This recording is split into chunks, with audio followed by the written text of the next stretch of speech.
妹妹的成绩很奇怪，我考600分，她就考610分；我冲到610分，她立马变成620分。她的分数永远精准的压我10分。然而一旦我请假缺考，妹妹的成绩瞬间烂得没边。我的猜想也由此被证实，妹妹的成绩与我的成绩关联。以此为基点，一个疯狂的计划在我脑海成型。如果高考我考出了740分以上，那将会发生什么呢？高考前夕，我像个苦行僧，而妹妹则是享乐派。她仗着有我这个依靠，嚣张的无法无天，甚至直接放弃学业，跟朋友到处疯玩。每次被抓包，她都一脸不耐烦。你们烦不烦？放心吧，高考状元肯定是我的。而我也没辜负她的信任，每次模考，我都把她稳稳送上年级第1的宝座。我要让她在虚假的云端里醉生梦死，而我在暗地里正一步步逼近741分。高3下学期的日子像一把钝刀，一刀一刀割着我的神经。每天凌晨5点起床，晚上12点睡觉，中间除了吃饭上厕所，全在刷题。我把自己关在那间常年不见阳光的小房间里，像一台永不停歇的机器，精准运转。妹妹的房间就在隔壁，时不时传来她和朋友视频的笑声，或者是追剧时夸张的惊呼。有时候她会故意把声音开得很大，像是在向我炫耀她可以如此肆无忌惮。我早就学会了屏蔽一切噪音，脑子里只有一个声音在循环。741分这个数字像一颗钉子扎在我心里，每当我想放弃的时候，就用力按一下，疼痛让我保持清醒。3月份的时候，沈清涵开始频繁进出我的房间。起初我没在意，以为他只是来找东西，后来我发现不对劲，他看我的眼神变了，带着一种审视和试探。有一次我正在做数学压轴题，他推门进来，站在我身后，盯着我的草稿纸看了很久。哥，你最近怎么这么用功啊？我头也不抬继续写。还行吧，快高考了，能不用功吗？沈清涵凑近了些，想看清我写的内容。可你以前也没这么拼过啊。我心里咯噔一下，脸上却不动声色，故意叹了口气，放下笔，装出一副疲惫的样子。还不是爸妈逼的，说我要考不上981就断我生活费，我能怎么办？沈清涵的表情放松下来，嘴角甚至浮起一丝嘲笑。就你还985？别太累了，反正最后状元是我的。他转身走了，临走还不忘补一刀。我看着他的背影，等门关上，嘴角微微上扬。很好，继续保持这种轻视吧，你越轻视我，我就越安全。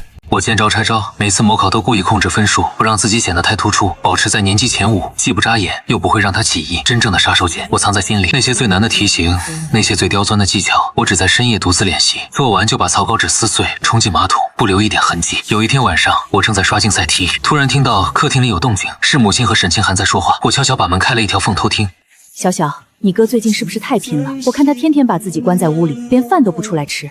沈清涵不以为然地笑了。妈，你担心什么？他再拼又能拼到哪去？反正他考多少分，我就能比他高10分。对，还是我闺女聪明。我听着这些话，攥紧了拳头，指甲掐进肉里，但表面上我保持平静，轻轻关上门，继续做题。4月的一个晚上，我像往常一样在房间刷题，突然听到门外有细微的响动。我竖起耳朵仔细听，是脚步声，很轻，像是怕被人发现。然后是门把手转动的声音，非常缓慢。我瞬间明白了，他在偷看我。我没有回头，继续假装专注做题，但实际上我已经把手里的卷子换成了一张普通的基础题。那些真正高难的资料早被我锁进了抽屉最深处，门缝开了一条细细的缝。我用余光瞥见沈清涵的半张脸。这道题怎么又错了？太难了！我故意叹了口气，自言自语，然后把本子合上，趴在桌上装作休息。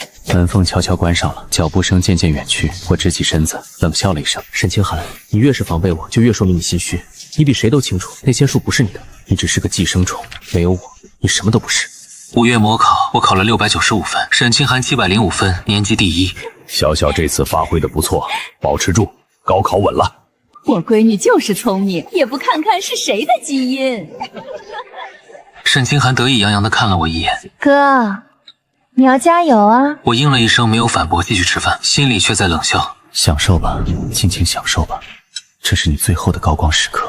那天晚上，我躺在床上翻来覆去睡不着，脑子里反复推演着高考那2天可能发生的一切。6月，高考如期而至。6月6号那天晚上，沈清涵出去和朋友喝酒，说是提前庆祝。母亲非但没拦，还给他塞了一沓钱，说女儿辛苦了，放松一下。我从卧室门缝里看着这一幕，心里没有一丝波澜，只觉得讽刺。而我那天8点就上床睡觉，闹钟定在第2天早上6点，躺在床上，我异常平静，像一个等待出窍的剑客。所有的隐忍都将在明天得到回报。第2天早上，我按时醒来，简单吃了几口早餐就出门了。母亲送沈清涵去考场，对我只是敷衍的说了句好好考。我点了点头，没多说什么，心里想着反正这是最后一次了，以后我们井水不犯河水。考场在学校的旧教学楼，我被分在3楼靠窗的位置，阳光正好能照进来。我坐下，把文具一件件摆好，深吸一口气，闭上眼睛，在心里默念：沈墨，你等这一天等了18年，不要输。语文考试铃声响起，我翻开试卷那一刻，我的大脑前所未有的清醒，每一道题都像老朋友一样熟悉，阅读理解的每一个陷阱，我都提前预判到了。作文题正好是我练过无数遍的类型，我下笔如有神。考完语文走出考场，沈清还第一时间冲过来堵住我。沈墨，考得怎么样？还行，还行是多行？选择题错几个？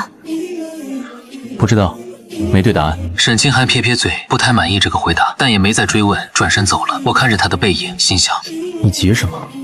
反正明天成绩就出来了，到时候有你急的。下午数学考到一半的时候，出了点意外，我的肚子突然剧烈疼痛，可能是早上吃的东西不干净，冷汗唰的就下来了，整个人趴在桌上好几秒才缓过劲。同学，你还好吗？没事。开什么玩笑？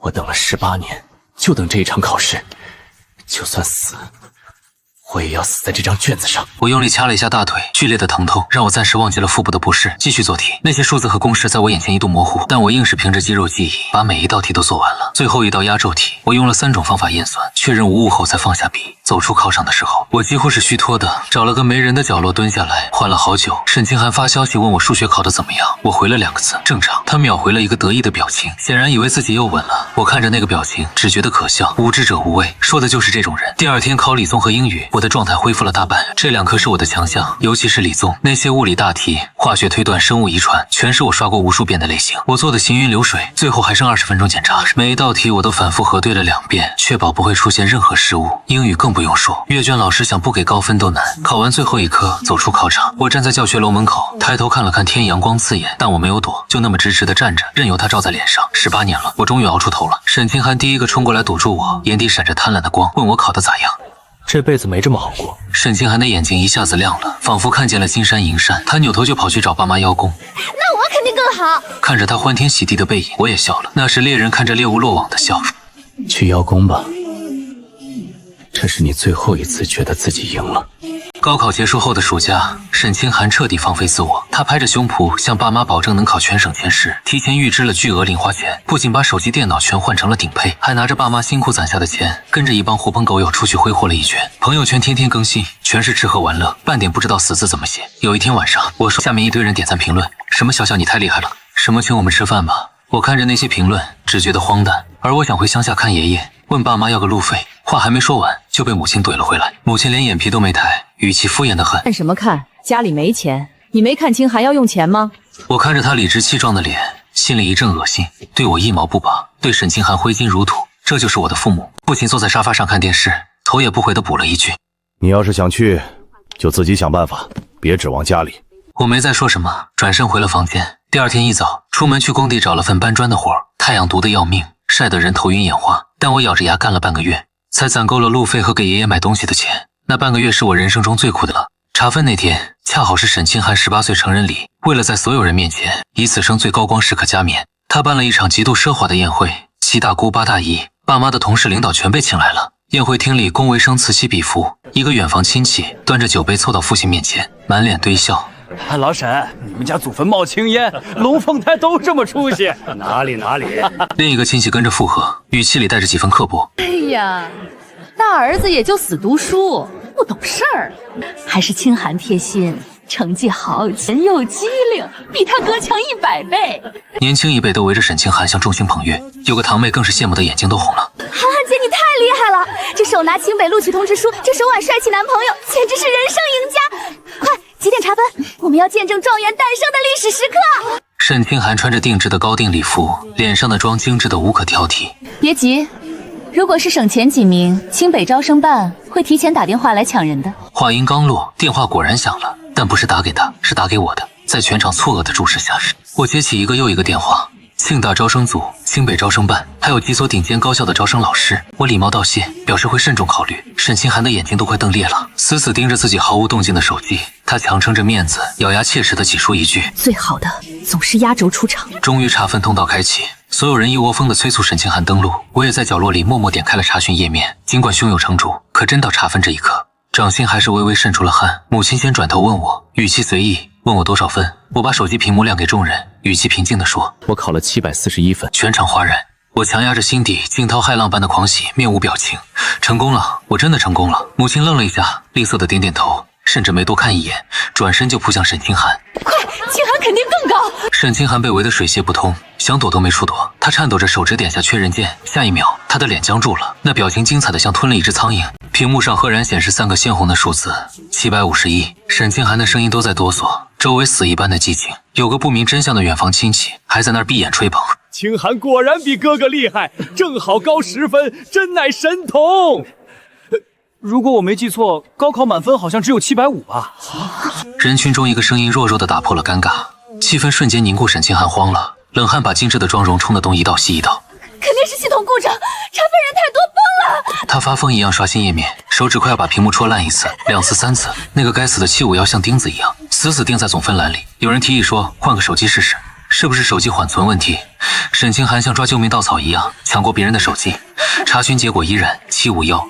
那个多出来的1分像个巨大的巴掌狠狠扇在他脸上。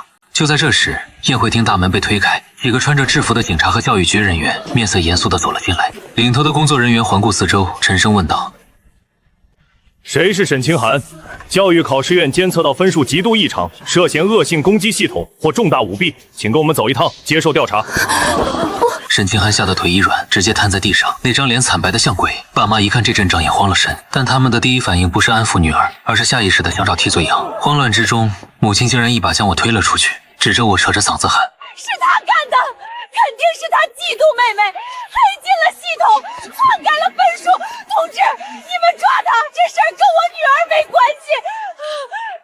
又来了，这就是我的父母，关键时刻毫不犹豫地拿我去挡枪。这就是我的父母，关键时刻毫不犹豫地拿我去挡枪，哪怕理由荒诞可笑，哪怕逻辑狗屁不通，只要能保住他们的宝贝女儿，牺牲我算什么？心彻底死了，反而觉得无比轻松。我甩开母亲的手，冷冷地看着这群跳梁小丑。我不是黑客，我是全省理科状元沈毅。沈清寒在那儿，那个考出人类奇迹751分的是他。父亲气急败坏地冲上来要扇我耳光，我一把攥住他的手腕，眼神凶狠地让他心惊。你敢动我一下试试？穿保安制服的人就在我身后。现在的我，清北抢着要，媒体抢着报，你动我试试。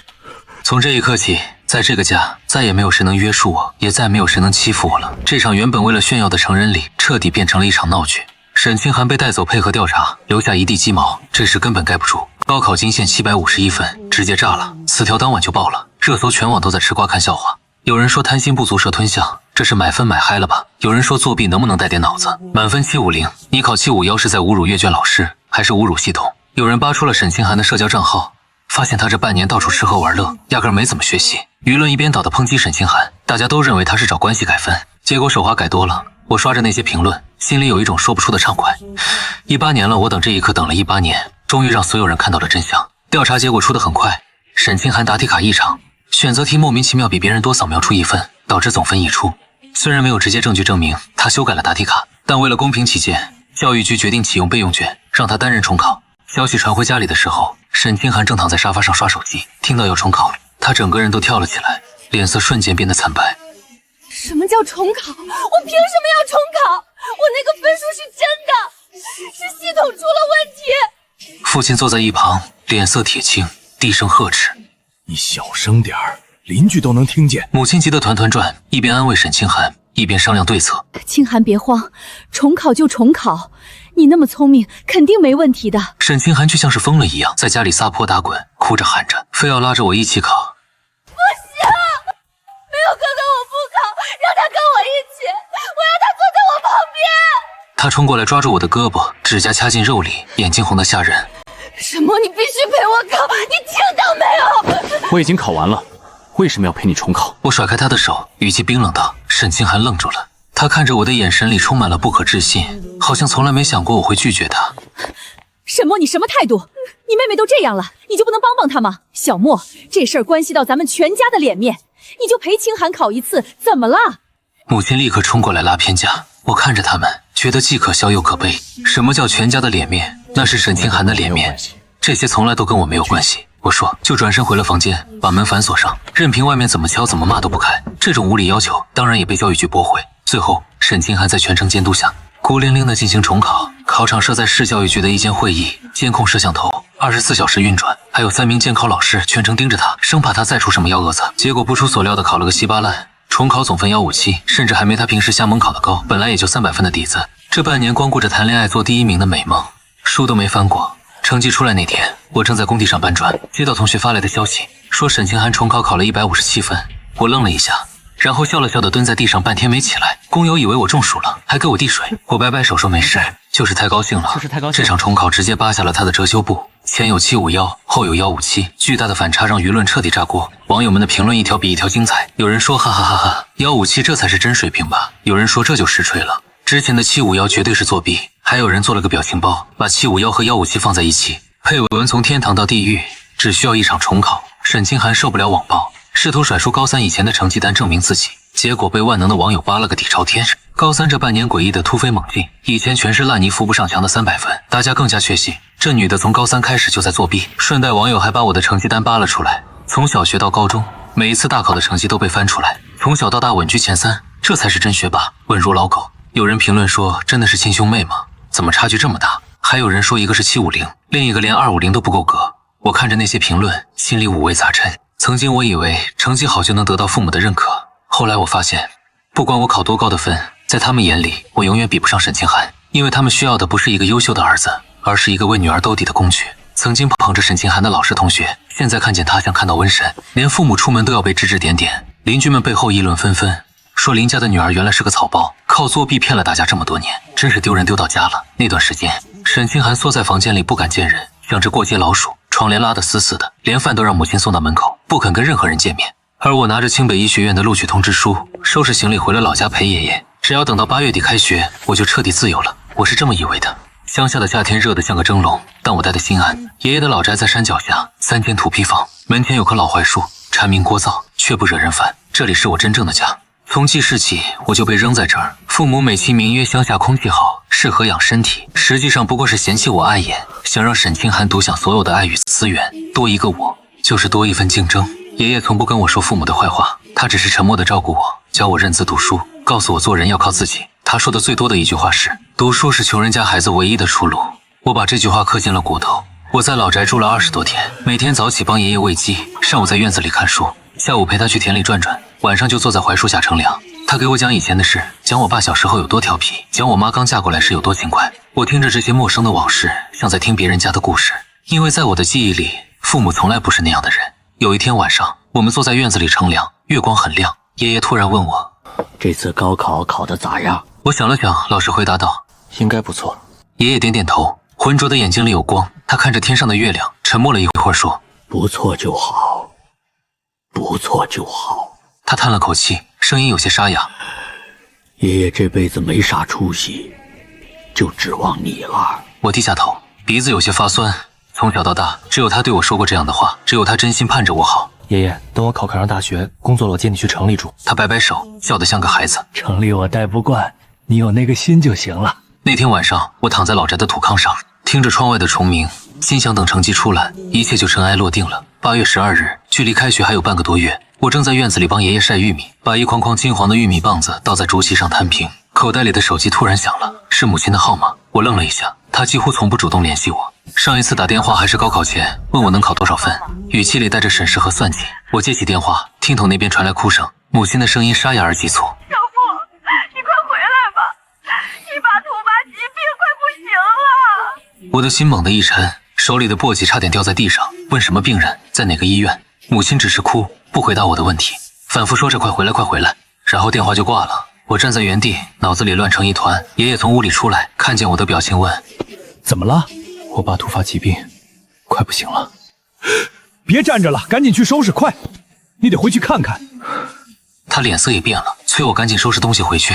回屋胡乱塞了几件衣服进背包，出门前爷爷追出来，把一个布包塞进我手里，沉甸甸地说：“拿着，这是爷爷几张100元大钞，加起来大概有2000多块，那是他卖鸡蛋卖菜一点一点攒下的养老钱。”我想推回去，他却已经转身进了屋，佝偻的背影在门框里显得格外瘦小。我攥着那个布包，眼眶发热。村里到县城要坐2个小时的班车，县城到市里要3个小时的火车，市里再转高铁，全程算下来要将近10个小时。我买了最近的一班车，坐在颠簸的大巴上，窗外的风景飞速后退，我的脑子却开始冷静下来。不对劲，有太多不对劲的地方。母亲的哭声太夸张了，夸张的像在演戏，而且她没说父亲得的是什么病，没说在哪家医院，甚至没说病情具体怎么样，只是一味的催我回去。如果真的病危，他应该说的是你爸在某某医院，你快来，而不是你快回来。回来回哪？家里忙，如果人在医院抢救，他怎么会有空守在家里给我打电话？更像是怕我不回去。越想越觉得蹊跷。我给父亲的手机打了个电话，占线又打了一个，还是占线。我换了个思路，打给了父亲单位的同事，那是个以前见过几面的叔叔。我客客气气地问我爸是不是出什么事了，对方语气很诧异啊。你爸上周还请大家吃饭呢，好得很啊，怎么了？没什么，可能是我听错了。随便找了个理由挂了电话。果然我靠在座椅上，盯着车窗外连绵的山，心里的那块石头反而落了地。不是我冷血，是我太了解这一家人了。如果父亲真的病危，沈清寒早就在网上哭天喊地，卖惨薄同情了，不可能一点动静都没有。既然是骗局，那他们骗我回去的目的是什么？我花了几个小时想通了这个问题，答案呼之欲出。沈清寒的事闹得太大，那个751的笑话至今还挂在热搜上，他复读也考不上好大学，因为没有我，他屁都不是。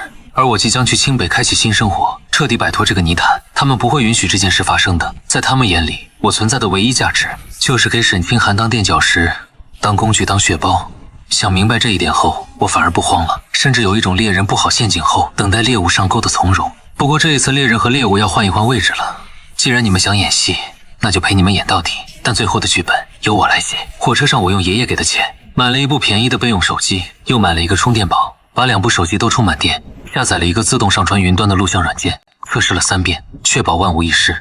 我还给大学新生群里认识的几个未来室友发了消息，简单说明了情况，让他们如果超过48小时联系不上我，就帮我报警，并把实时定位分享给了他们，有备无患。我看着那些消息，心里涌起一股暖意，素未谋面的人都愿意帮我，而所谓的至亲骨肉却想把我往火坑里推。这个世界真是讽刺。等我到家的时候，已经是第2天傍晚，夕阳把老旧的楼房染成昏黄色。我拖着行李箱站在楼下，抬头看着那个我生活了12年却从未有过归属感的地方，深吸一口气，上楼敲门，门开了，母亲的脸出现在门口，眼睛红红的，像是刚哭过。看见我先是一愣，然后立刻堆起讨好的笑。哎呀，小莫，你可算回来了，快进来，快进来。他热情的反常让我起了一身鸡皮疙瘩。从小到大，他什么时候对我这么殷勤过？我不动声色地进了屋，视线快速扫过客厅，父亲正坐在沙发上看电视，手里还拿着遥控器，脸色红润得很，哪有半点病危的样子。不是说父亲病危吗？怎么在家看电视？我站在玄关，手还握着行李箱的拉杆，声音平静地问。客厅里的空气凝固了一瞬，父亲抬头瞟了我一眼，神色有些不自然。母亲脸上的笑容僵了一下，随即找补。哎呀，是虚惊一场。你爸昨天是难受，但后来去医院检查，没什么大事。我们想着你都要去北安上学了，就想让你回来聚聚，一家人嘛。一家人这3个字从他嘴里说出来，格外讽刺。我没拆穿，只是点点头，应了一声，拖鞋进屋，眼角余光捕捉到沙发另一头的沈清寒。他窝在角落里，穿着睡衣，头发乱糟糟的，脸色蜡黄，眼睛下面是2团青黑，和几个月前那个神气活现的天之娇女判若两人。见我进来，他抬起头，眼神复杂，里面有怨恨，有恐惧，还有一点我看不懂的东西。我装作没看见，径直回房间放行李。我的房间在最里面，10几平米，常年不见阳光。小时候这是杂物间，后来我从爷爷家回来上学，才勉强收拾出来给我住。沈清寒的房间是朝南的，主卧又大又亮。这个家的资源分配从来都是这样泾渭分明。我关上门开始检查房间，书桌、书架、衣柜、床底一一查看，确认没有被动过手脚，然后从背包里拿出那部备用手机，找了个隐蔽的角度，把它架在书架上的杂物堆里。摄像头正好对准房门，开启录像模式，调成静音，确保录制时不会有任何提示音。做完这一切，我躺在床上假寐，耳朵却竖得高高的，捕捉着客厅里的每一丝动静。晚饭母亲做了一桌子菜，破天荒地喊我出来吃饭，还给我夹菜说：“小莫瘦了，马上要离开家了，多吃点。”我吃的食不知味，满脑子都在分析他们到底想干什么，什么时候会露出獠牙。饭后父亲咳嗽了一声，清了清嗓子，像是要开始训话。来了。我抬起头，脸上是恰到好处的疑惑。就这，小莫，这次让你回来呢，其实是有件事想跟你商量。是这样的，你妹妹她最近状态不太好，你也知道高考那事儿对她打击太大了，她现在抑郁的厉害，连房门都不愿出。我和你妈商量了一下，你是她亲哥哥，也是她最亲近的人，你能不能多陪陪她，开导开导她？我等他们图穷匕见，果然母亲接过话茬，语气里带着几分试探。对啊，小莫，对啊，小莫，你俩是龙凤胎，是血浓于水的亲人，打断骨头连着筋，你帮帮妹妹，怎么了？我依然不接话，只是看着他们。气氛僵持了片刻，沈清寒突然抬起头，眼眶红红的看着我。哥，我知道错了，行吗？这段时间我想明白了，以前都是我不好，我不该那样对你。你能不能再给我一次机会？我差点笑出声来。他演技进步了，可惜我不吃这一套。你们到底想让我干什么？直接撕开那层窗户纸，我没耐心跟你们打太极。父亲和母亲对视一眼，似乎在确认什么。父亲终于摊牌了。小莫是这样的，我们想了一个办法，能让清寒也有学上。清寒跟我们说了，他高考那个成绩的事，那个什么10分的规律，你应该比我们清楚。你们俩之间有一种很特殊的关联，只要有你在，他就能考高分。我心头一跳，他居然把这个秘密告诉了他们。父亲站起身走到我面前，语气里带着几分不容置疑的意味。我愣住了。所以我和你妈商量了，你看能不能晚1年去清北复读1年，明年跟清寒一起高考，到时候他也能考个好大学。咱们家出2个清北的，岂不是光宗耀祖？不是因为震惊于这个要求的荒谬，而是震惊于他们提出这个要求时的理直气壮，仿佛这是天经地义的事情，仿佛牺牲我的前途来成全沈清寒是理所应当的。小莫，这对你也没坏处啊，你那么聪明，明年肯定还能考上，到时候有状元的名声，加上复读1年的努力，清北肯定抢着要你，而且清寒也能有个好前程，咱们一家4口都有出息，这不是皆大欢喜的事吗？一家4口皆大欢喜。我的录取通知书已经拿到了，我为什么要复读？父亲不以为然的摆摆手。通知书算什么？那玩意儿不去报到，自动就作废了。小莫，你是哥哥，让着妹妹点怎么了？以后清寒也有出息了，也不会忘了你。他赚的钱也有你一份。我听到了世界上最好笑的笑话。我说我不同意。话音落下，气氛骤然降至冰点，父亲的脸沉了下来，母亲的表情也僵住了。沈清寒则猛地抬头，眼睛里的乞求瞬间变成了阴森。沈墨，你这是什么态度？我们好好跟你商量，你怎么一口回绝？因为这件事没有商量的余地。父亲站起身，语气里带着威胁。我说因为这件事没有商量的余地。我也站起身，直视着他们。你们想让我放弃清北，陪一个高考只能考157分的人复读，然后用我的分数把他送进名牌大学？凭什么？凭她是你妹妹，你是哥哥，帮妹妹天经地义。哥，帮妹妹天经地义。我帮了他18年，从小到大，你们把所有资源都给他，把我扔在乡下不管不问。现在他把自己作死了，你们就想起我来了，让我牺牲前途给他擦屁股。父亲一拍桌子，碗筷都跳了起来。沈墨，你什么态度？什么态度？就这态度。我不干。我转身往房间走。沈墨，你凭什么？你那些分本来就该是我的，没有我你算什么？是气的还是急的？母亲冲过来挡在他面前，指着我骂：沈墨，你把妹妹气成这样，你还有没有良心？我问他：你们有良心吗？你们有良心吗？我懒得再跟他们争辩，进了房间，反手把门锁上。门外传来一阵摔摔打打的声音，还有父亲的怒骂声，母亲的哭诉声，沈清寒的尖叫声也混杂其中，像一锅沸腾的粥。我靠着门板闭上眼睛，听着这些聒噪，心里却出奇的平静。今晚只是第一回合，真正的较量还在后面。我有预感，他们不会这么轻易放弃的。等吧，我有的是耐心。那天夜里我没有睡，双眼盯着天花板，耳朵始终保持警觉。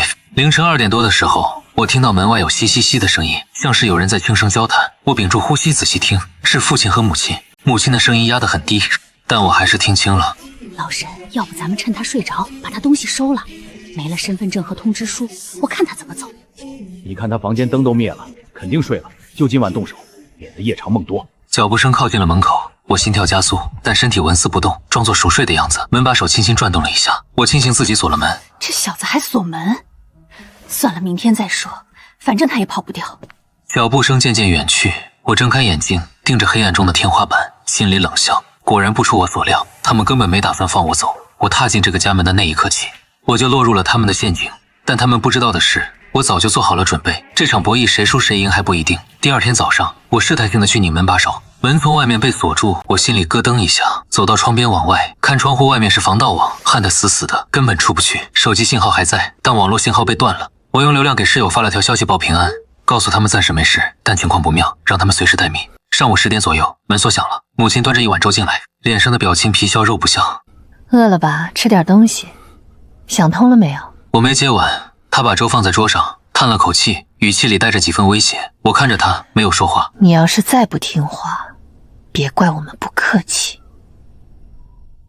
小莫啊，妈劝你一句，识时务者为俊杰。你就算考上清北大，那又怎么样？学费、生活费谁给你出？你以为我们会给你1分钱吗？到时候你连学都上不起，不还是得乖乖回来？他见我不吭声，以为我动摇了。你那个录取通知书还在不在都不一定呢。你要是乖乖听话，复读1年，明年我们全力支持你。继续加码。要是不听话，他没说下去，但意思已经很明显了。我依然没有说话。等他走后，我才发现门又被锁上了。从这一刻起，我被正式软禁了。第1天我还能保持冷静，第2天开始焦躁起来，不是因为害怕，而是因为时间在一点点流逝，开学日期越来越近，我必须想办法出去。第3天，我决定冒险试一次。凌晨2点，所有人都睡了，我悄悄起床，用指甲刀的锉刀部分去撬门锁。这种老式的弹簧锁并不难开，我花了大概10分钟，终于听到咔嗒一声轻响。门开了，我屏住呼吸，并不难开。我花了大概10分钟，终于听到咔嗒一声轻响。门开了，我屏住呼吸，一步一步往外挪。客厅里一片漆黑，我摸着墙壁往大门的方向走，心脏跳得快要从嗓子眼蹦出来。脚下的地板偶尔发出轻微的吱呀声，每响一下，我就停下来听动静，确认没人，才继续往前走。就在我的手即将触到大门把手的时候，灯亮了，我整个人僵住了。父亲站在走廊口，手里拿着一根木棍，脸色铁青。他显然一直在等着我和沈清寒，不知道什么时候也出来了。站在一旁看着，没有一个人出声阻拦。沈清寒的脸上甚至带着一丝解气的笑。父亲打累了，停下来喘着粗气。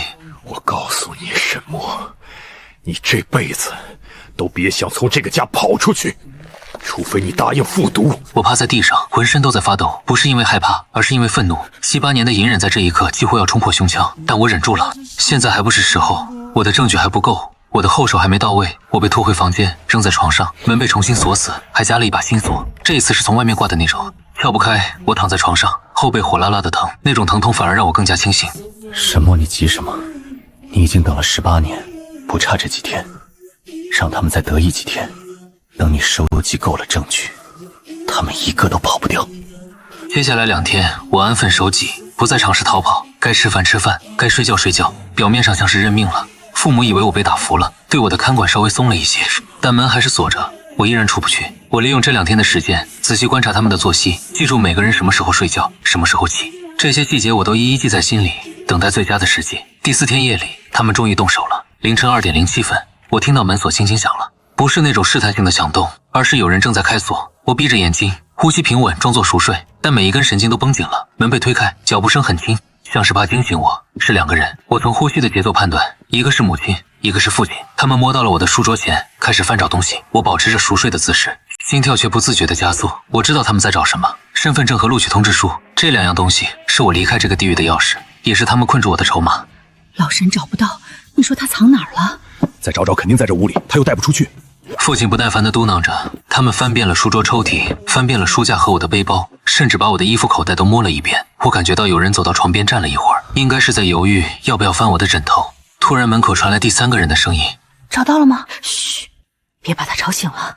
是沈清寒。沈清寒不耐烦地走进来，脚步声比父母大得多，显然他根本不在乎会不会吵醒我。我感觉到他站到了我床边，带着审视的目光看着我，那目光像毒蛇一样阴冷，我几乎能感觉到他的呼吸喷在我脸上。装什么装？我知道你醒着。我没动，依然保持着呼吸的节奏，心里却在骂娘。这疯婆子真是敏锐的可怕。沈清寒没有继续纠缠我是不是醒着这个问题，而是自顾自地加入了翻找的行列。他的动作比父母粗暴得多，东西被扔得乱七八糟，书架上的书被一本本甩到地上，抽屉被整个拽出来，我的身份证被我藏在了枕头套的夹层里，通知书则被我折成很小一块，缝在了行李箱的内衬里。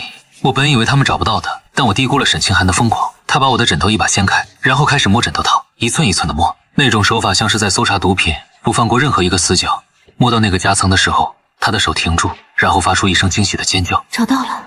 我心头一紧，但还是没动。接着他又扑向我的行李箱，像个发了疯的野兽一样，把里面的东西全部倒出来，然后开始撕扯内衬，布料被撕裂的声音刺耳得很。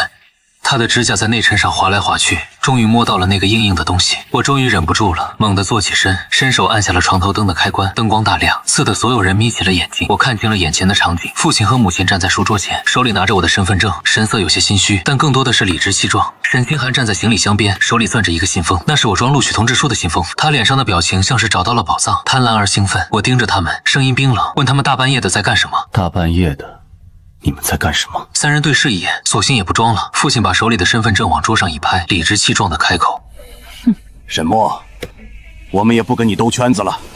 清寒都跟我们说了，只要有你在，他就能考高分。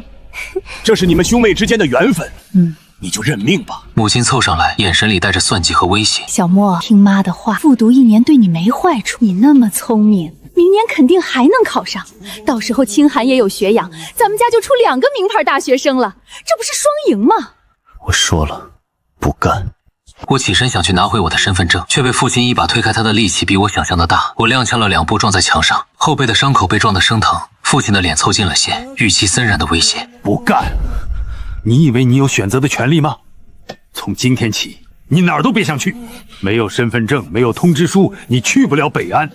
你还是去你的清北，谁也没耽误你什么。没耽误，让我复读1年，让我的人生规划全部打乱，让我成为一个废物的踏脚石，这叫没耽误。”我深吸一口气，把翻涌的怒火压下去。现在还不是撕破脸的时候，我需要更多的证据。我问他们：“所以今晚是来没收我东西的？”母亲冷笑一声，已经不屑于掩饰着：“叫什么没收？家里的东西本来就是爸妈管着的，你还是个孩子，身份证这么重要的东西放我们这儿保管怎么了？”我看向沈清寒，他正把信封里的录取通知书抽出来，脸上带着报复得逞的快意。他举着那张通知书，像举着一件战利品。然后他做了一件让我永生难忘的事，他抓着那张通知书，眼神里燃烧着疯狂的恨意，然后在我面前慢慢的用力的撕成了2半。那声音清脆而刺耳，像是某种东西断裂的声音。他还不满足，把那2半继续撕，每撕一下，他的嘴角就翘起一分，吱吱变成一堆碎片，像雪花一样飘落在地上。他的动作很慢，像是在享受这个过程。我看着那些碎片，脑子里有一瞬间的空白。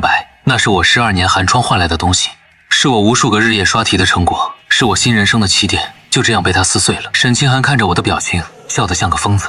通知书没了，我看你怎么去报道。沈墨，你这辈子都只能做我的垫脚石，我要你陪我一起烂在泥潭里。他越说越激动，整个人都在颤抖，披头散发的样子看上去像个鬼。你凭什么比我优秀？凭什么所有人都夸你？凭什么你能去清北？我只能在家里被人嘲笑。明明那些分都应该是我的。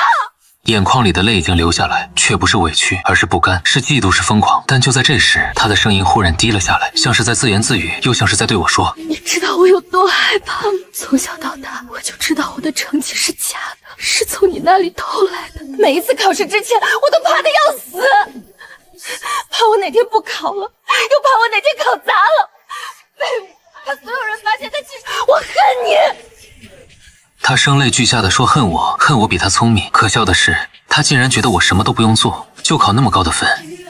我更恨我自己，离开你就什么都不是，所以你不能走，你必须留下来，你必须永远当我的垫脚石，这样我才能活下去。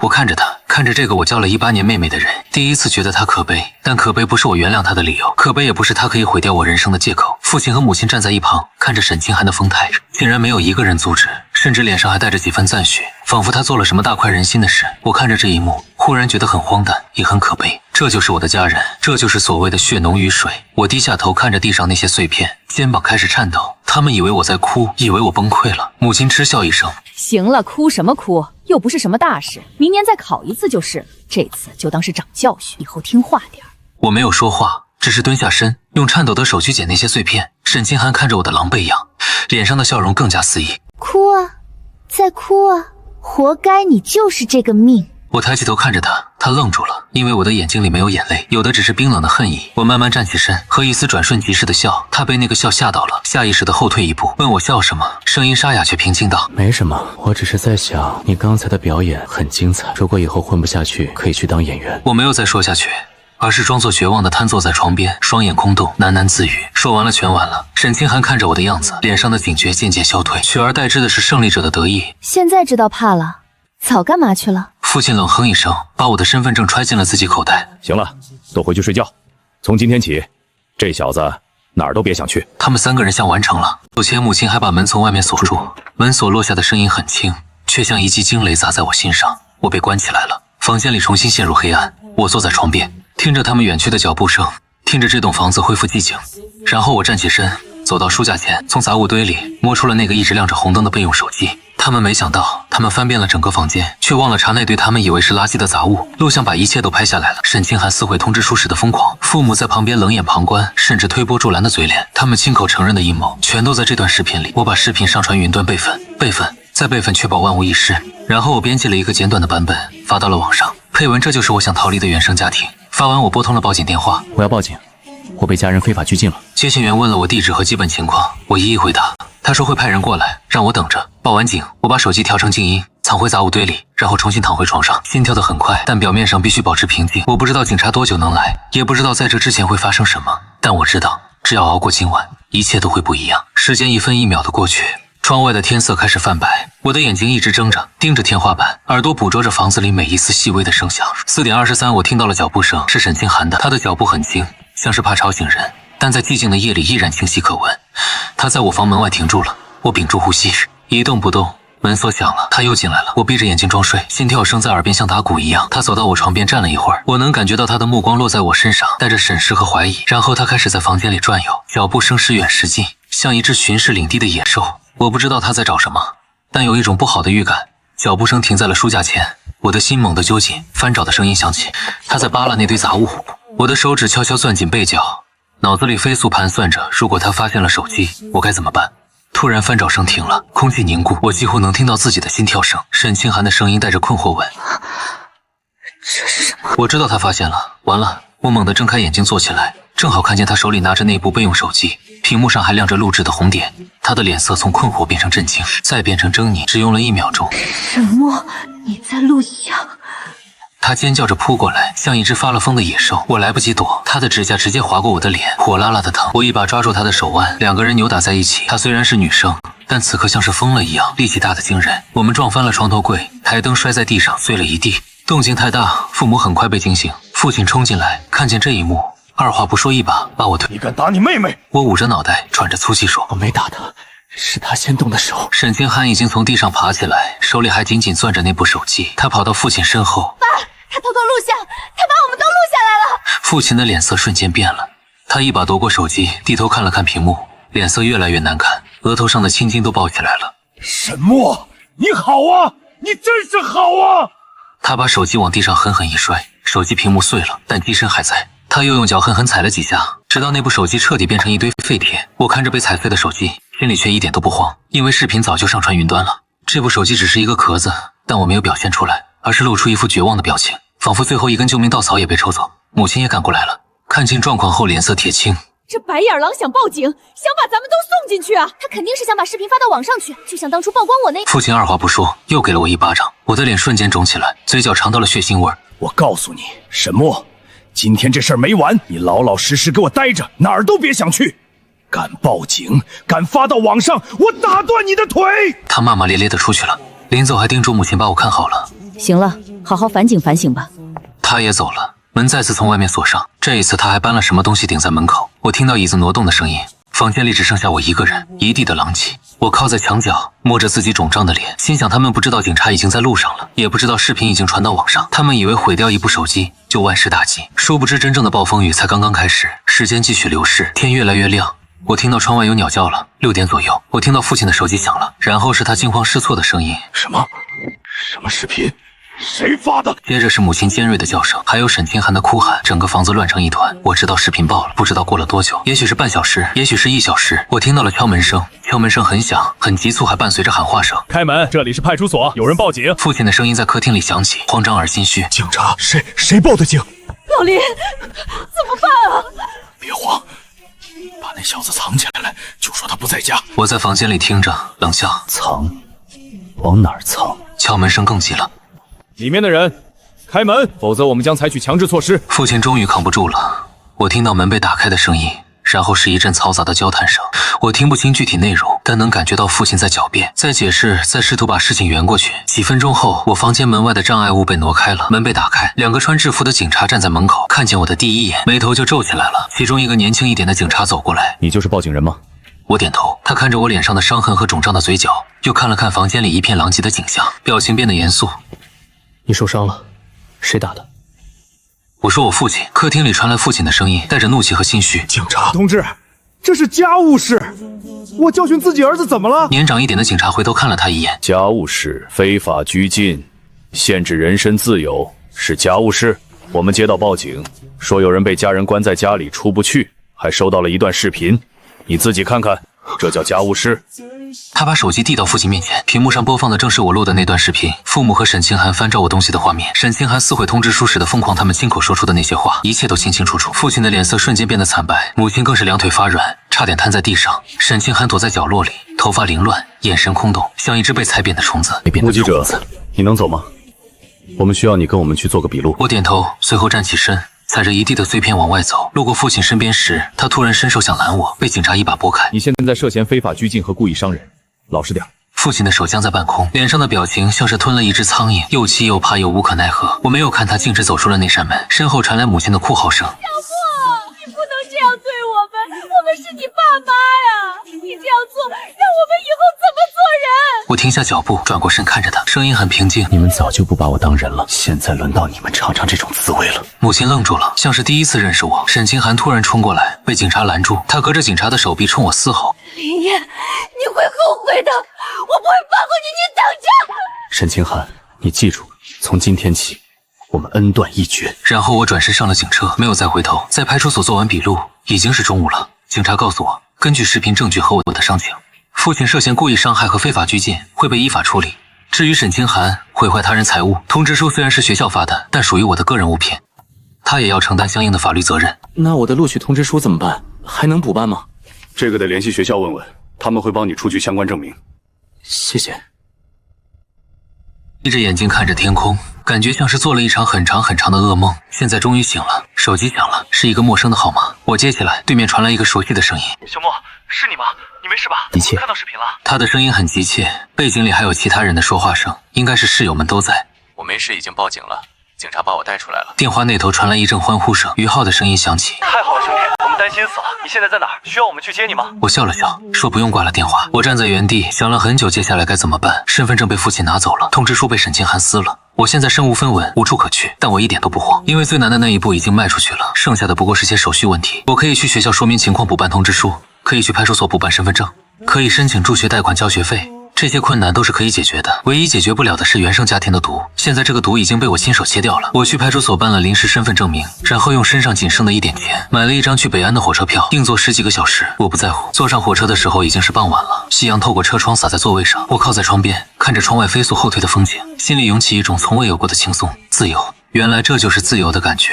火车哐当哐当的往前开，我闭上眼睛睡着了。这是这段时间以来我睡得最安稳的一觉，没有噩梦，没有惊醒，只有一片漫长而温柔的黑暗。等我醒来的时候，火车已经到站了北安站。我拖着简单的行李走出站台，面前是一座陌生的城市，高楼大厦，车水马龙，和那个闭塞的小镇完全不同。空气里有一种说不清的气息，是希望，是未来，是新生活的味道。我找了一家最便宜的旅馆住下，然后开始联系学校说明情况。招生办的老师听完我的遭遇很震惊，说会尽快帮我处理，让我别担心。3天后，我拿到了补办的录取通知书，崭新的红色封面，和之前那张一模一样，但意义完全不同。我把通知书贴在胸口，站在学校门口，抬头看着那块写着北安大学的牌匾，眼眶忽然有些湿润。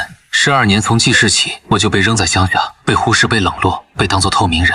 我以为我这辈子都要活在沈清寒的阴影里，做他永远的垫脚石。但现在我站在这里了，靠自己的力量，站在全国最高学府的门口，身后再没有那些拖着我往下坠的人。我的人生从这一刻开始，真正属于我自己了。开学第一天，我见到了那几个在网上认识的室友。陈毅个子很高，皮肤黑黑的，一看就是体育生。于浩戴着眼镜，斯斯文文的是竞赛保送生。还有一个叫王默的，话不多但看起来很靠谱。他们见到我的第一句话是：“我操，你就是那个视频里的沈默，真人比视频里帅多了。”我哭笑不得。怎么帅？脸上的伤还没好。于浩凑过来仔细看了看我的脸，皱眉。还有淤青，打得挺狠啊。王默没说话，但默默从包里掏出一管药膏递给我。消肿的。我接过来，心里暖暖的说了声谢谢。那天晚上，我们4个坐在宿舍里聊了很久。他们问我那件事后续怎么样了，我说警察还在处理。具体结果还不知道。陈姨骂了一句渣父母，于浩叹了口气说：“你真不容易。”王默还是话不多，但给我倒了杯水。后来话题渐渐转开，我们聊专业，聊社团，聊大学4年的规划，普普通通的大学生该聊的话题。我忽然意识到，这才是正常的生活，这才是18岁该有的样子。那天夜里，我躺在宿舍的床上，听着室友们此起彼伏的呼噜声，看着窗外的月光，想起了爷爷，想起他说的那句话：读书是穷人家孩子唯一的出路。爷爷，我做到了。我给爷爷打了个电话，告诉他我已经到学校了，一切都好。他在电话那头高兴的不知道说什么，只是反复念叨着好好好，有出息了，有出息了。我没有告诉他发生的那些事，怕他担心，只说学校很大，很漂亮，食堂的饭也好吃。他听得很开心，让我好好学习，别惦记他，他身体好着呢。挂了电话，我躺回床上，心想等我有能力了，一定要把爷爷接到身边，让他过上好日子。这是我欠他的，也是我唯一想报答的亲人。大学生活按部就班的展开了，军训、上课、社团，忙碌而充实。我拼命的学习，拼命的参加各种比赛，想要证明自己，也想要弥补那些失去的时光。1个月后，我收到了派出所的通知，父亲因为非法拘禁和故意伤害被判处拘役3个月，缓刑6个月。母亲作为从犯被行政拘留15天。沈清寒因为毁坏他人财物被处以罚款并赔偿损失，判得不重，但对他们来说已经足够了，因为那段视频彻底毁了他们的名声。父亲丢了工作，单位嫌丢人把他开除了。母亲出门被邻居指指点点，抬不起头。沈清寒更不用说，他的名字已经成了网上的笑柄。751加上撕毁亲哥的通知书，这2件事足够让他社死一辈子。听说他后来精神出了问题，被送去看心理医生，具体什么情况我不知道，也不想知道，那是他咎由自取。他们尝试联系过我，电话、短信都有，内容无非是求我原谅，求我撤诉，求我删掉视频，我一概不理。后来他们大概死心了，就再也没有音讯了。那段过去像一个被我锁起来的抽屉，我不打算再打开了。日子一天天过去，大1、大2、大3，我的成绩一直保持在专业前3，拿了奖学金，入了党，还发表了2篇论文。所有人都说沈墨前途无量，我笑着谦虚，但心里知道这些成绩都是我用命换来的。每一个深夜，每一次疲惫，都是为了离那个泥潭更远一点。大3那年暑假时，我回了一趟老家看爷爷，他老了很多倍，更驼了，头发全白了，但精神还好。看见我高兴得像个孩子，我陪他在院子里坐着，就像小时候一样。他给我剥花生，我给他讲学校里的事。阳光暖暖的，槐树的影子洒在地上，时光好像又回到了10几年前。爷爷忽然问我：“你爸妈那边还有联系吗？”没有。唉，那毕竟是你爸妈，做的再差，那也是生你的人。爷爷，我知道您的意思，但有些事不是说原谅就能原谅的，他们太伤身了。爷爷不勉强你，你有自己的想法就好，只要你过得好，爷爷就知足了。我躺在老宅的土炕上，和小时候一样，但心境已经完全不同了。窗外的虫鸣还是那么聒噪，我却觉得格外安心。这里是我唯一的家，爷爷是我唯一的亲人，其他的那些人早就在我心里死了。大4那年，我保研成功，继续留在北安读硕士，同时还收到了几家知名公司的实习邀请，一切都在往好的方向发展。毕业典礼那天，我穿着学士服站在校门口，让室友帮我拍了一张照片，背景是那块写着北安大学的牌匾，和4年前我第一次站在这里时一模一样。但我已经不是4年前那个遍体鳞伤的少年了，我长高了，变壮了，眼神里的阴郁也被自信取代。那些伤痕还在，但已经结了疤，不再流血，不再疼痛，只是提醒我曾经走过怎样的路。陈毅搂着我的肩膀：“小莫，以后有什么打算？先读研，然后工作，把爷爷接过来。”那感情好，以后请你们吃饭。没问题。那天我们4个室友喝了很多酒，聊了很多过去和未来，最后都醉倒在宿舍里。第2天醒来，头疼的要命，但心里是满的。青春就这样过去了，4年的大学生活画上了句号，接下来是新的征程。研究生期间，我更加忙碌，学业、课题、实习，几乎没有喘息的时间，但我乐在其中，因为每忙碌一天，我就离那个曾经的自己更远一点。研2那年冬天，爷爷走了，是在睡梦中，走得很安详，没有痛苦。村里人打电话告诉我的时候，我正在实验室做实验。听到消息的那一刻，手里的试管掉在地上碎了。我请了假，连夜赶回老家，推开老宅的门，看见堂屋里摆着一口棺材，爷爷躺在里面，穿着我给他买的那件藏青色棉袄，脸上带着一丝若有若无的笑。我跪在棺材前，没有哭出声，只是眼泪止不住的流。老人们说喜丧，说爷爷活了80多岁，子孙有出息，走得安详，是有福气的人。可是我不要什么喜丧，我只想他再多陪我几年，等我工作了，赚钱了，接他去城里住大房子，吃好吃的。我还什么都没来得及做，他怎么就走了？送葬那天下着雪，我亲手把爷爷的骨灰埋在老宅后面的山坡上，那里能看见整个村子，也能看见那棵老槐树。我在坟前站了很久，直到雪把我的肩膀染白。我说：“爷爷，你等着，我一定会出人头地，让你在天上骄傲。”风把我的话吹散了，但我知道他一定听到了。处理完爷爷的后事，我回到学校，把所有的悲伤都压在心底，更加拼命的学习和工作。我要成功，我要出人头地，这是我对爷爷的承诺，也是我对自己的交代。研3那年，我以优异的成绩毕业，同时收到了好几家顶尖公司的 offer。最终我选择了一家科技巨头，年薪50万起步。对于一个农村出来的孩子来说，这已经是做梦都不敢想的数字。入职的第一天，我站在那栋气派的写字楼下，抬头看着蓝天，心想爷爷，我做到了。工作后，我租了一套1居室的房子，干净整洁，虽然不大，但是我自己的窝。我把爷爷的照片放在书桌上，每天出门前都会看他一眼，跟他说早安，晚上回来跟他说今天发生了什么事。这样的日子虽然孤独，但很踏实。3年后，我在北安买了房，贷款30年，月供1万出头，压力不小，但扛得住。房子不大，2室1厅，但对我来说已经足够了。搬进新家的那天，我站在窗前，看着楼下车水马龙的街道，忽然想起了很多年前那个被锁在杂物间里的少年。那个少年做梦都不会想到，有一天他能在这座城市拥有自己的房子，拥有一份体面的工作，拥有几个真心相交的朋友，拥有一个崭新的人生。命运给了我最差的开局，但我硬是把它打成了一副好牌。当天晚上，我一个人喝了点酒，对着爷爷的照片说，爷爷，你说的对，读书真的是穷人家孩子唯一的出路。我走出来了，窗外的月光很亮，和很多年前那个夏夜一样亮。爷爷坐在老槐树下给我讲故事的夜晚，好像就在昨天。日子就这样平静地过着，工作顺利，偶尔和老室友们聚聚，生活简单但充实。直到那一天，平静被打破了。那是我工作第4年的一个周末，我正在家里看书，手机响了，是一个陌生的号码。我犹豫了一下，还是接了电话。那头是一个苍老而陌生的女人。你是沈墨吗？是我，请问你是？我是你外婆。外婆这个词对我来说太陌生，陌生到我几乎忘了自己还有外婆这个亲人。小莫，你能来医院一趟吗？你妈她不行了。我沉默了很久，没有说话，脑子里一片空白。外婆的声音带着哭腔，她就剩这一口气了，想见你最后一面。她怎么了？肝癌晚期，发现的时候已经扩散了，医生说就这几天了。我靠在沙发上看着天花板，不知道该说什么。7年了，自从那件事之后，我再也没有见过他们，没有打过一个电话，没有发过一条短信。我以为我们这辈子都不会再有交集，没想到重逢的契机是这个。外婆在电话那头等着，我能听到她压抑的哭声。把地址发给我吧。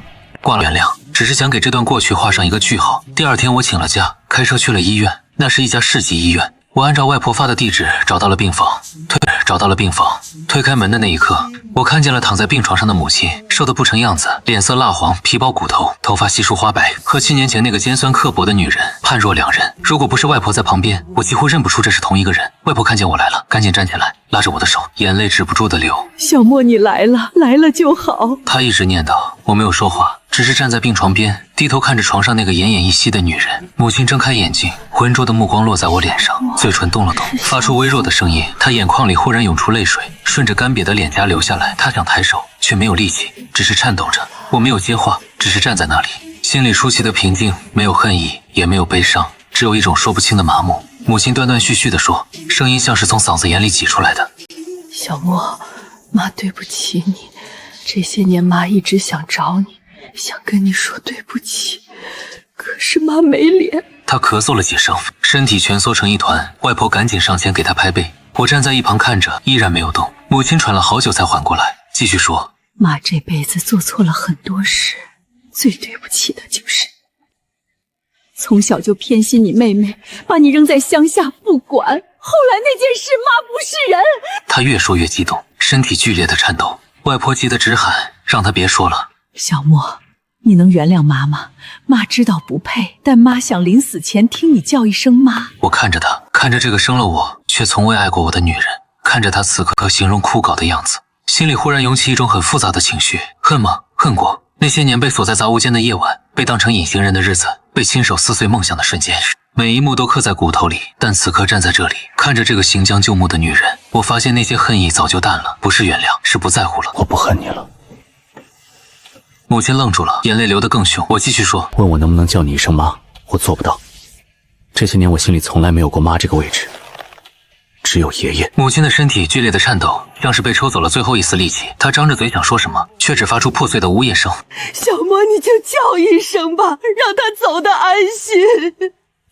我摇头转身准备离开，走到门口的时候，身后传来母亲嘶哑的哭喊。小莫，妈错了，妈真的错了。走廊里很安静，我靠在墙上，闭着眼睛深呼吸，心跳得很快，但没有后悔。我在医院楼下的长椅上坐了很久，看着来来往往的人，有人哭着进去，有人笑着出来，生老病死不过如此。手机响了，是外婆打来的。小莫，你别怪外婆叫你来，你妈她确实不行了，我知道他们以前做的事不对，但她是真的后悔了。这几年，她一直念叨你。你妈的这个病啊，跟心里憋着事儿有关系。当年那件事之后，她就没睡过一个安稳觉。你爸丢了工作，整天借酒消沉，后来2个人天天吵离婚了。你妹妹也，总之这个家算是彻底散了。沈清寒怎么了？别提了，那孩子废了当年那件事闹得沸沸扬扬，他精神受了刺激，后来越来越严重，现在在精神病院住着呢，时好时坏的。我听着没什么感觉，说不上解气，也说不上同情，只觉得因果报应不过如此。小莫，我知道你心里有怨，但你妈她真的没几天了，你就不能去看看她吗？外婆，我来了，我见过她了，这就是我能做的全部了。你这孩子怎么心这么硬啊？不是我心硬，是我的心早就被他们伤透了。你应该去问问他们当年是怎么对我的。行吧，外婆不勉强你了，你有自己的生活，你有过好就行了。挂了，我又在长椅上坐了一会儿，然后起身开车回家了。3天后，外婆又打来电话，告诉我母亲走了，走的时候嘴里还念叨着我的名字。我听完说了声知道了，问什么时候办丧事。外婆说是后天，我告诉她我会去的。挂了电话，我站在窗前看着窗外的夜景，心里说不上是什么滋味，有一点点堵，但更多的是解脱。生我的那个女人死了，可我心里没有丧母之痛，只有一种尘埃落定的感觉，像是一本书终于翻到了最后一页，不管内容多么糟糕，至少结束了。葬礼那天我去了，站在人群里看着母亲的遗像，她照片上的样子还是7年前的模样，那时候她还没有病，脸上带着刻薄的笑。来的人不多，几个远房亲戚，外婆和外公，还有一个我没想到会出现的人。我父亲他老了很多，头发花白，背也脱了，整个人像是缩了一圈，站在灵堂里披麻戴孝，表情木然。看见我来了，他的眼神闪烁了一下，像是想说什么，但最终什么都没说，只是低下头继续烧纸。我也没有理他，只是按照流程上了香，鞠了躬，然后站到了角落里。外婆过来拉着我的手，小莫，你来了就好，你妈在天之灵也能安息了。没有多说。丧事办完之后，宾客陆续散去，灵堂里只剩下几个知青，父亲还跪在那里烧纸，火光映着他苍老的脸。我看着他的背影，忽然觉得有些陌生。这就是我的父亲，那个曾经高高在上的男人，那个对我拳打脚踢的男人，那个把我锁在房间里的男人，如今跪在这里，像一条丧家之犬。他大概感觉到了我的目光，回过头来看我。小莫，我没有回应，只是静静地看着他。他站起来，朝我走过来，步伐有些踉跄。站到我面前的时候，我才发现他身上有一股酒味。小莫，爸对不起你，这些年爸一直想找你，想跟你道歉，可是爸没脸。你妈走了，爸这辈子也没几年了，你能原谅爸吗？我看着他，看着这个曾经让我恨之入骨的男人，现在他站在我面前。你知道吗？我小时候一直想不明白一件事，为什么别人家的父母都疼爱自己的孩子，而我的父母却把我当成累赘。后来我想明白了，不是我不好，是你们不配当父母。你问我能不能原谅你，我的答案跟对他说的一样，我不恨你了，但我也不会原谅你，这都不会。父亲愣住了，眼泪流得更凶，他伸手想抓我的胳膊，被我躲开了。还有从今以后，我们没有任何关系，你过你的，我过我的，生老病死各不相干。这是我最后一次见你。说完我转身就走，没有回头。身后传来父亲的哭嚎声，还有外婆的呼喊，但我充耳不闻，一步一步走出了灵堂，走出了这个让我窒息的地方。上车之后，我发动引擎，驶上了回北安的高速。夜色很深，路上车不多，我开着车，脑子里却在想很多事。12年被遗弃在乡下，6年被当成透明人，18岁那年被锁在房间里，通知书被亲妹妹撕碎，这些事情像电影一样在脑海里回放。29岁的我，在这座城市有房有车有事业，活成了曾经做梦都不敢想的样子。而他们呢？父亲丢了工作，穷困潦倒，母亲郁郁而终，沈清寒疯了。这个曾经想把我踩在脚下的家，彻底分崩离析。这不是我的报复，这是他们自己的因果。开到一半，我把车停在服务区，站在夜风里，仰头看着星空，忽然就想起爷爷了，想起他坐在老槐树下给我讲故事，想起他说的那句话：读书是穷人家孩子唯一的出路。爷爷，我走出来了，我活成了您期待的样子。眼眶有些湿润，但我没有让眼泪掉下来，只是深吸一口气，上车继续开。凌晨3点，我到家了，洗了个澡，躺在床上，看着窗外渐渐亮起来的天色，心里有一种前所未有的轻松。那些恩怨情仇，那些爱恨纠葛，从今往后都跟我没关系了。我终于可以彻底放下过去，开始新的人生了。1年后我升了职，成了部门最年轻的主管，薪资也翻了一番。同一年，我遇见了一个女孩，她叫萧婉儿，是隔壁部门的设计师，长得很漂亮，笑起来眼睛弯弯的，像月牙。我们因为一个合作项目认识的，一来二去就熟了。她知道我的过去，知道那些不堪回首的往事，但她没有用异样的眼光看我，只是认真的听完，然后说了一句话：那些事不是你的错，你已经做得很好了。那一刻，我心里某个角落好像被什么东西填满了，我们在一起了，恋爱同居，然后是求婚那天，我带她去了老家，去爷爷的坟前，我跪在坟前给爷爷介绍她。爷爷，这是我女朋友，她叫萧婉儿，人很好，我想娶她。萧婉儿站在旁边，眼眶红红的，也跪下来给爷爷磕了3个头。那天风很大，吹得坟前的野草沙沙作响，我总觉得那是爷爷在回应我，在说好，我的孙子有出息了。我32岁那年，我们结婚了，婚礼不大，只请了几个知亲好友，老师友们都来了，陈毅还当了我的伴郎。沈墨，我真替你高兴，你小子总算是熬出头了。我笑着说：“是啊，熬出头了。”1年后，萧婉儿怀孕了，10个月后，我们的女儿出生了。我给她取名叫林思思，思是思念的思，是为了纪念爷爷。抱着女儿的那一刻，我忽然就哭了。30多年来从未体会过的感觉，原来这就是血脉相连，原来这就是被人需要，原来这就是家。我看着怀里的小人，心想我一定会做一个好父亲，绝不让他经历我曾经经历过的一切。我要给他最好的爱，最好的保护，让他在阳光下长大，永远不知道这世上还有那种黑暗。萧婉儿躺在病床上，虚弱但幸福地笑着，问我在想什么。我说我在想，我这辈子最幸运的事就是熬过了那些苦日子，然后遇见了你。他伸手握住我的手，说他也是。窗外阳光正好照在我们一家3口身上，温暖而明亮。那一刻我忽然觉得，曾经所有的苦难都是值得的，因为他们让我变成了今天的自己，让我学会了珍惜，让我遇见了该遇见的人，让我拥有了这个属于自己的家。命运欠我的，我自己拿回来了，还拿到了更多。永远不要放弃自己，因为不知道熬过去之后会有怎样的风景在等着自己。